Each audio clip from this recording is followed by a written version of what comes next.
Gaara's tragedy started before he even took his first breath. His father, desperate to create the ultimate weapon for Tsunagakure, sealed the one-tailed beast Shukaku into his unborn son. The process killed Gaara's mother during childbirth, but in her final moments, she looked at her premature baby and promised to always protect him. That promise would become the only love Gaara ever knew, though he wouldn't understand it for years. From birth, Gaara was marked as a monster. The sand that automatically protected him wasn't seen as his mother's love. Everyone assumed it was Shukaku's power making him dangerous. Shukaku itself was a nightmare, constantly threatening that the moment Gaara fell asleep, the beast would take control and destroy everything. This meant Gaara never slept, developing chronic insomnia that left him exhausted and unstable. But here's what makes Gaara's story so heartbreaking. He was actually a kind, loving child who desperately wanted friends. He'd approach other kids at the playground, offer to help retrieve their ball, try to make connections. Every attempt was met with terror. Adults would flee when they saw him coming. Children would scream and run away. His own father treated him like a failed experiment,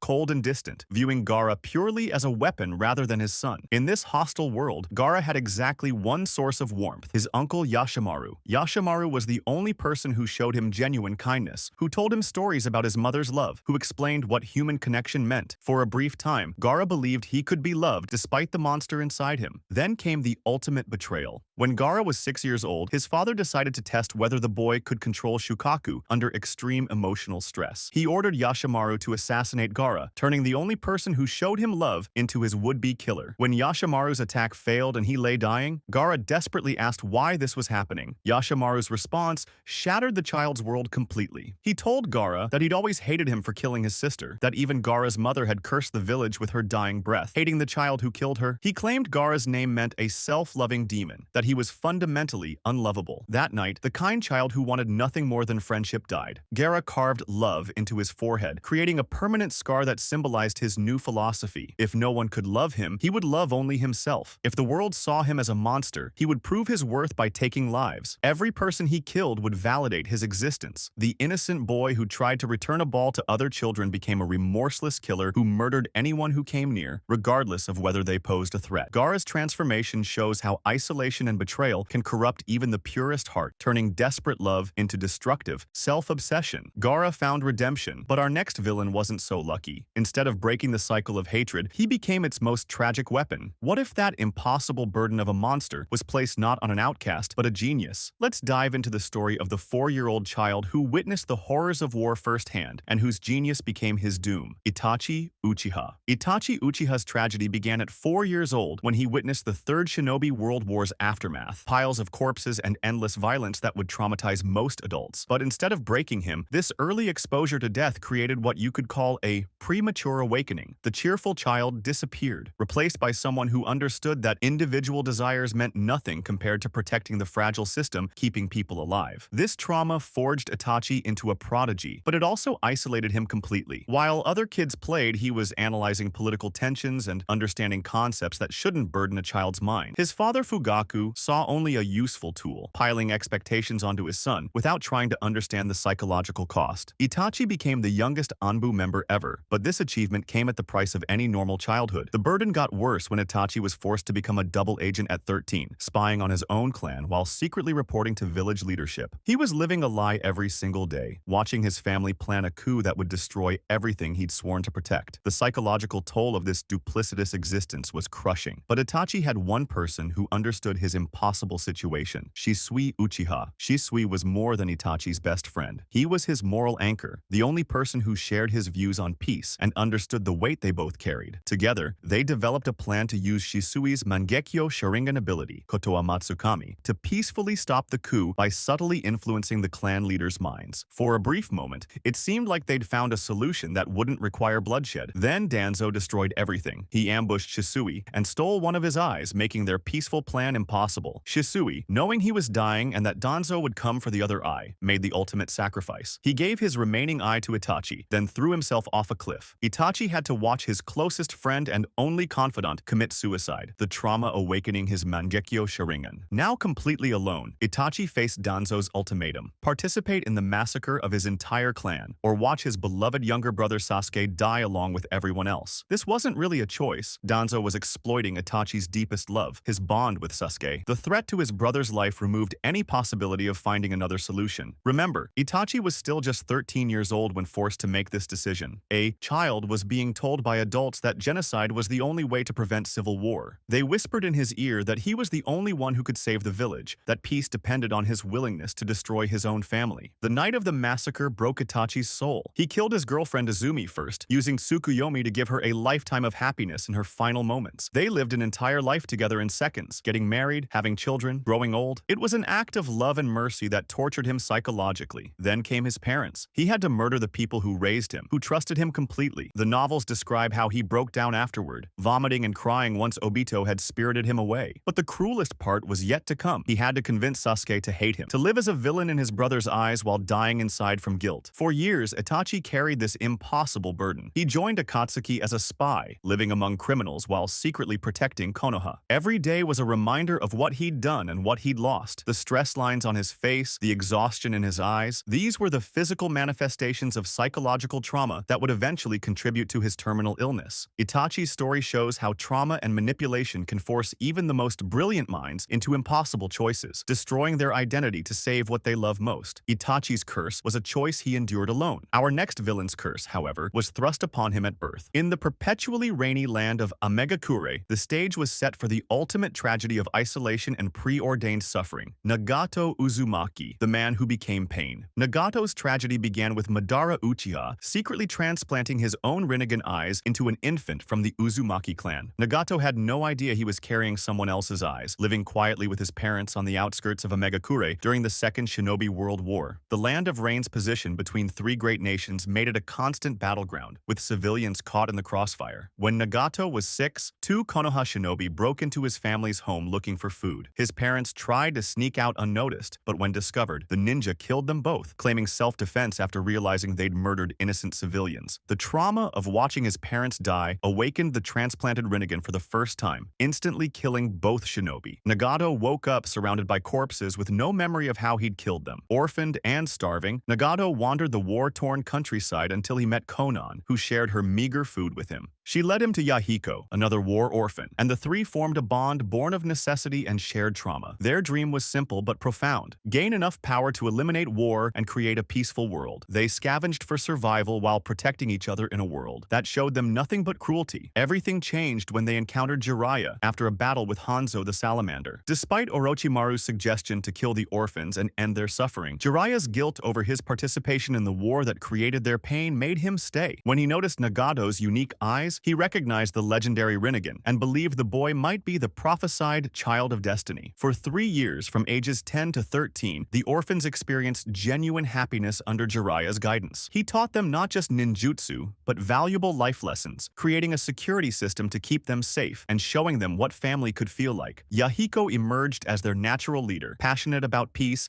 and constantly inspiring his friends with unwavering determination. These 3 years represented the only period of hope and genuine affection in Nagato's life. When Jiraiya left, believing they were ready to forge their own path, the orphans founded the original Akatsuki, with Yahiko as leader. Unlike the criminal organization it would become, this Akatsuki was a legitimate peace movement that grew rapidly during the Third Shinobi World War. Their success in promoting nonviolent conflict resolution made them popular but also dangerous to those who profited from warfare. As Akatsuki's influence grew, they were approached by a masked figure claiming to be Madara Uchiha, offering to help them achieve their goals while teaching Nagato to unlock his Rinnegan's potential. Yahiko's instinctive distrust proved prophetic. He suspected the man only wanted to use them. This rejection set in motion events designed to corrupt Nagato and transform him into the weapon the real Madara needed. Meanwhile, Hanzo the Salamander began seeing Akatsuki as a threat to his power in Amegakure. Danzo Shimura deliberately cultivated this paranoia, convincing Hanzo that the peace organization posed a danger while gaining him as an ally. Their conspiracy was as cruel as it was effective. Use Konan as leverage to force either Nagato or Yahiko to kill the other. When the trap was sprung, Nagato faced an impossible choice, with Konan held hostage and Hanzo demanding he kill Yahiko to save her. The decision would destroy his soul regardless of what he chose. Yahiko, ever the leader and protector, made the choice for him. Rather than force his friend to become a killer, Yahiko threw himself onto Nagato's kunai, sacrificing his life to spare both Nagato and Konan. Nagato's anguish triggered the full awakening of his Rinnegan power. The demonic statue pierced his back with black receivers, permanently connecting him while draining his life life force. In his rage, phantom dragons killed Hanzo's forces and Danzo's agents. That moment marked the death of Nagato, the idealist, and the birth of Pain the Avenger. The boy who dreamed of peace through understanding became a man who would impose peace through overwhelming fear. Obito Uchiha started as everything a ninja should be: cheerful, determined, and driven by an unshakable dream of becoming Hokage. He was the class clown who helped old ladies with groceries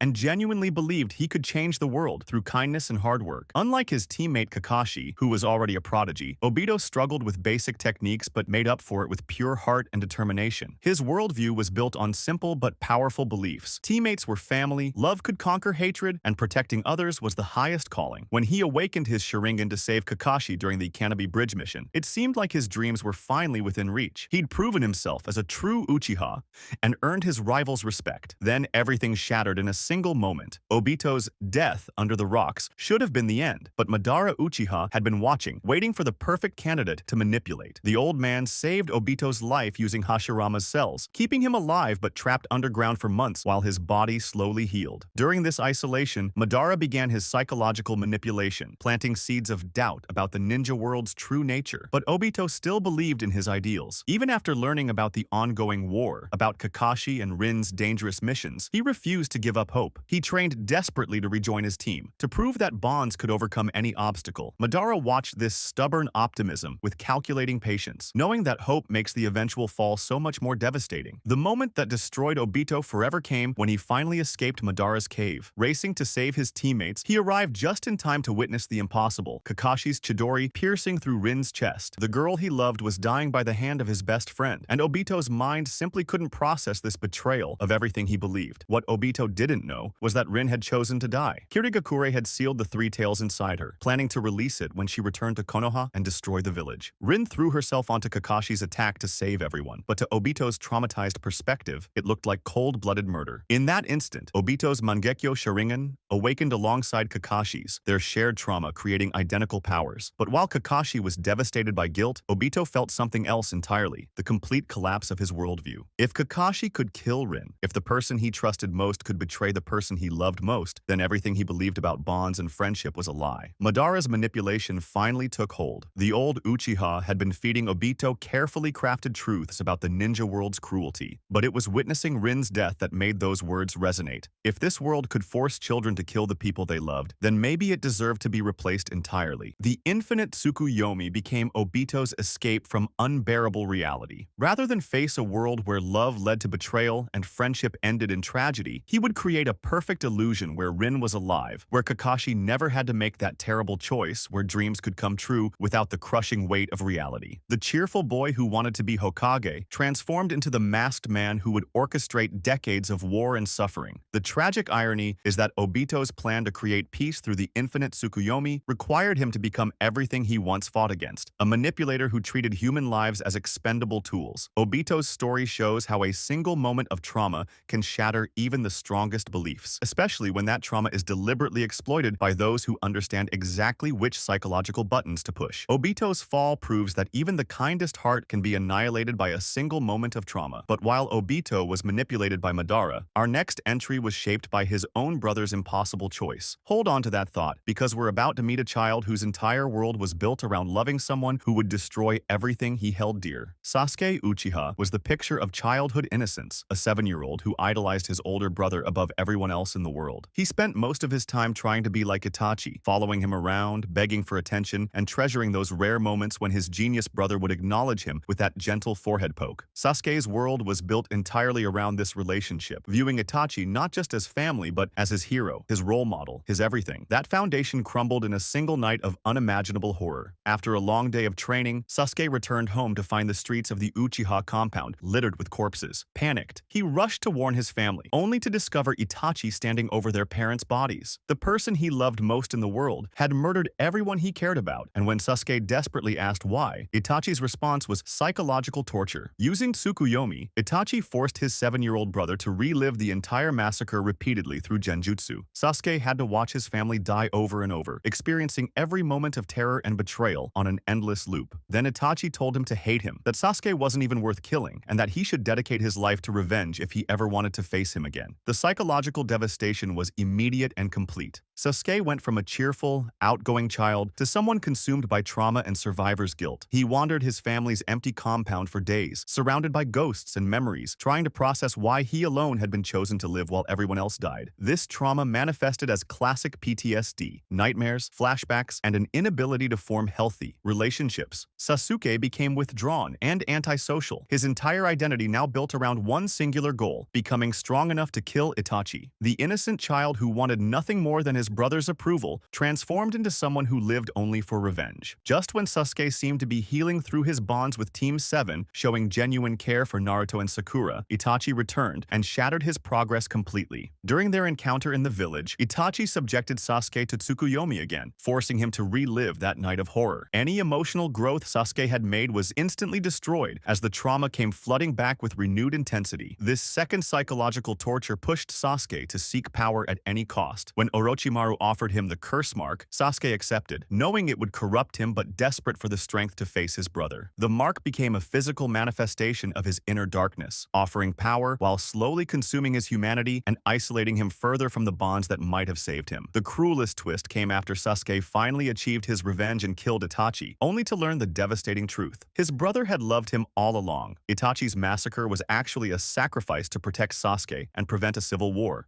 Instead of bringing closure, this revelation created entirely new trauma. Sasuke's life purpose had been built on a lie, and the brother he'd spent years hating had actually been his greatest protector. Rather than finding peace, Sasuke's rage simply redirected toward Konoha, the village that had forced his brother to make such an impossible choice. His survivor's guilt intensified, knowing that Itachi had died hated and alone to keep him safe. The cycle of trauma continued, proving how betrayal and isolation can corrupt even the purest love into something destructive and consuming. Sasuke's trauma came from loving someone who seemed to betray him, but our final villain created his own betrayal through decades of manipulation and lies. This is where the cycle of hatred truly began, with a man who helped create peace only to watch it crumble around him. Madara Uchiha's tragedy began with the endless war between the Uchiha and Senju clans that defined his childhood. Born into conflict, he watched friends and family die in battles that seemed to serve no purpose beyond perpetuating ancient hatred. The breaking point came when his younger brother Izuna was killed by Tobirama Senju, leaving Madara as the sole survivor of his immediate family. But then something unprecedented happened. Hashirama Senju, his childhood friend turned enemy, offered genuine peace. For a brief moment, Madara allowed himself to hope. They founded Konohagakure together, creating the first hidden village and establishing a model that would spread across the ninja world. Madara believed he was building something that would honor Izuna's memory and end the cycle of violence. That hope was crushed when political reality set in. Despite helping create the village, Madara found himself increasingly isolated as the other clans favored Hashirama's leadership. When the time came to choose the first Hokage, Madara wasn't even considered. The village he'd helped build rejected him completely. The final insult came when Hashirama was chosen over him, proving that even their friendship couldn't overcome political convenience. Feeling betrayed by the very peace he'd helped create, Madara left Konoha and began reading the Uchiha clan's ancient stone tablet. What he didn't know was that Black Zetsu had been manipulating the tablet's contents for generations, feeding him lies about the infinite Tsukuyomi being the only path to true peace. For decades, Madara believed he was following ancient Uchiha wisdom when he was actually being manipulated by Kaguya's will. Every betrayal reinforced Madara's growing conviction that peace through understanding was impossible. Hashirama's village thrived without him, proving that even genuine friendship meant nothing when power was at stake. The ninja world continued its cycles of war despite the village system, validating his belief that only overwhelming force could create lasting peace. The bitter irony is that Madara's entire plan, the Eye of the Moon, plan that would plunge the world into eternal illusion, was itself another manipulation. The man who'd been betrayed by politics, friendship, and idealism was ultimately betrayed by the very forces he thought he was serving. His quest to end all deception became the ultimate deception, orchestrated by an entity that had been pulling strings since the dawn of chakra itself. Madara's story shows how repeated betrayals can convince even the most powerful individuals that force is the only reliable truth, turning them into the very monsters they once fought against. These weren't born evil. They were children broken by circumstances beyond their control. Gaara carved love into his forehead because the only person who showed him affection tried to kill him. Itachi became a villain to save his brother from a corrupt system system that demanded genocide as the price of peace. Nagato watched his best friend die to protect him, then spent years believing only gods could end suffering. Obito's entire worldview shattered when he witnessed love leading to betrayal. Sasuke's survivor's guilt consumed him after learning his life's purpose was built on lies. Madara's repeated betrayals convinced him that only force could create lasting peace. Each tragedy follows the same devastating pattern. Take an innocent child with pure intentions, subject them to unbearable trauma, then isolate them completely when they need support most. Without anyone to help them process their pain, that trauma festers and twists their good hearts into something monstrous. The very love and idealism that should have made them heroes becomes the source of their corruption. The thing is, trauma plus lack of support doesn't always equal villain. Naruto experienced similar pain, but had people like Iruka and Team 7 to help him heal. The difference isn't strength or willpower, it's having someone who refuses to give up on you when you've given up on yourself.